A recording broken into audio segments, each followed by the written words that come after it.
Jadi doa Yesus ini betul-betul menyadarkan dan mengingatkan kita bahwa ini gereja yang dikehendaki oleh Yesus adalah persatuan, persekutuan. Yesus berdoa ini karena Yesus tahu bahwa ketika orang tidak mengenal lagi Yesus, maka pasti ada perpecahan. Maka pada abad ke-15, 16 terjadi itu perpecahan gereja.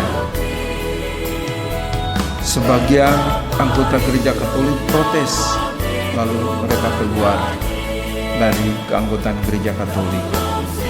Sampai di sana juga yang namanya protes, dia diprotes lagi, loh ini kok Roh Kudus kurang mendapat peranan. Lalu lahirlah gereja Pentakosta. Loh kok ini gerejanya hanya tekanan pada Roh Kudus, mana karunia-karunia roh protes lagi, lahirlah gereja karismatis. Jadi karismatik itu kan dari kata karunia roh itu ya. Jadi itu terus-menerus pecah. Padahal Yesus sudah menegaskan juga di dalam bacaan kedua dari kitab Wahyu itu, Yesus sudah mengatakan, aku ini Alfa dan Omega, awal dan akhir. Maka jangan memisahkan, jangan memecahkan. Sebagai komitmen kita bahwa banyak gereja kan lahir dari rahim gereja Katolik, maka kita juga berdoa bagi persatuan umat Kristen. Kapan kita mendoakan mereka? Pekan doa sedunia untuk persatuan umat Kristen. Ada yang ingat?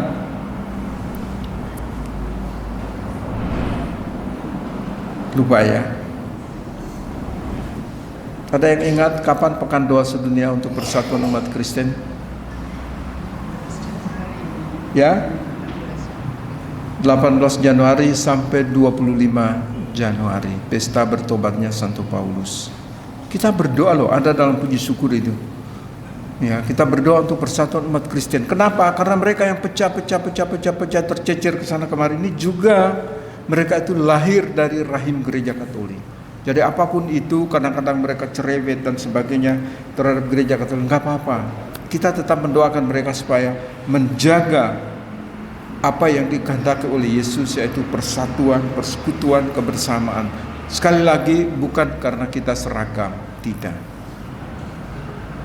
Yang menyatukan kita adalah kitab suci kita. Semua kan pakai ini punya gereja Katolik loh, ya. Ini punya gereja Katolik. Kita menjaga ini. Bahwa kemudian Luther itu drop beberapa dari ini, yang gak apa-apa, itu urusan Luther, bukan urusan kita. Dari awal mula sudah dikanonkan, memang isinya itu. Setelah itu Luther bertobat. Surat Rasul Yakobus tadinya dibuang, tapi diterima kembali. Nah itu. Kenapa? Karena Luther berpendapat bahwa hanya apa yang ada di dalam kitab suci, sola scriptura, hanya kitab suci yang ada kebenaran, ada keselamatan. Maka surat Rasul Yakobus bilang, kalau anda punya iman tapi tanpa perbuatan itu omong kosong. Maka awalnya Luther mau buang, tetapi akhirnya diterima kembali. Jadi ini Bapak Ibu saudara-saudara sekalian, gereja Katolik ini sangat kaya akan persatuan. Kitab sucinya sama.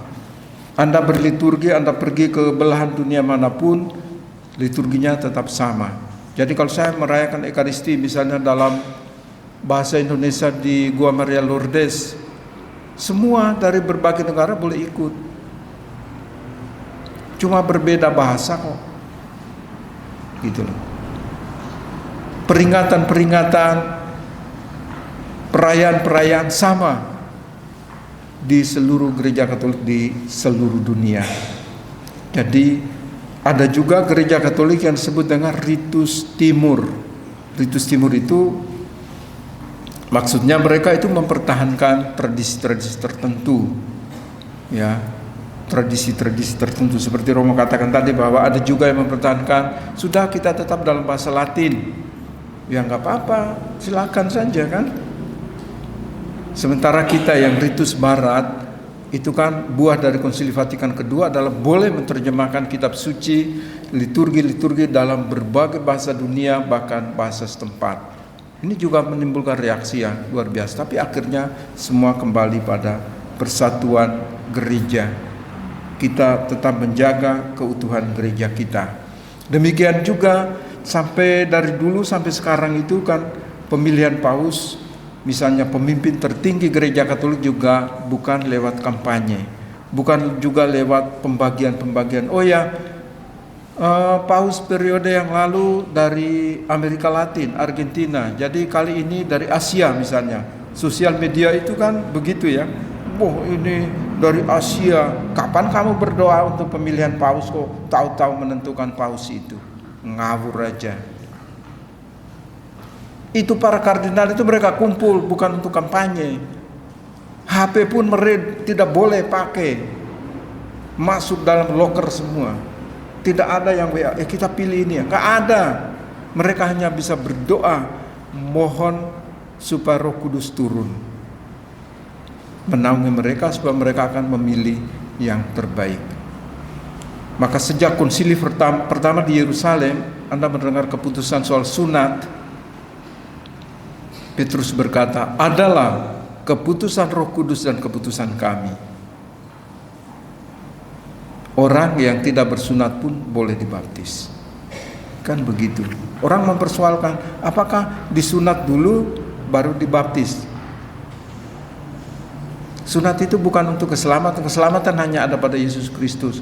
Kamu potong kulit kitanmu 1 meter pun tidak menyelamatkan apa-apa. Keselamatan hanya ada dalam diri Yesus Kristus. Ini yang persatuan persekutuan gereja yang kita pertahankan sampai dengan hari ini. Maka pertanyaannya bagi kita, apakah kita juga menjaga memelihara persatuan persekutuan ini dalam gereja kita? Keluarga itu kan gereja Anda, ya. Apakah Anda juga mempertahankan persatuan ini, atau masuk kamar suami tidur menghadap ke tembok, istri juga tidur menghadap ke selatan misalnya? Ini persatuan. Jaga mulai dari gereja kecilmu, eklesia domestika itu, gereja rumah tangga, mulai dari dalam situ. Ya, kalau di dalam utuh, bagus, baik, pasti bisa. Anda boleh bertengkar, boleh berselisih, berbeda pendapat, tapi di sana juga pada saat yang sama ada pengampunan, ada penyesalan. Itulah gereja. Bukan bahwa kita sempurna segala-galanya. Tidak. Gereja juga punya salah. Gereja kecil kita juga punya persoalan. Tetapi apakah kita terbuka untuk saling menerima, sehingga mau saling memaafkan, saling mengampuni, saling menerima satu sama lain seperti apa adanya? Atau kita menuntut sesuatu yang lebih dari itu?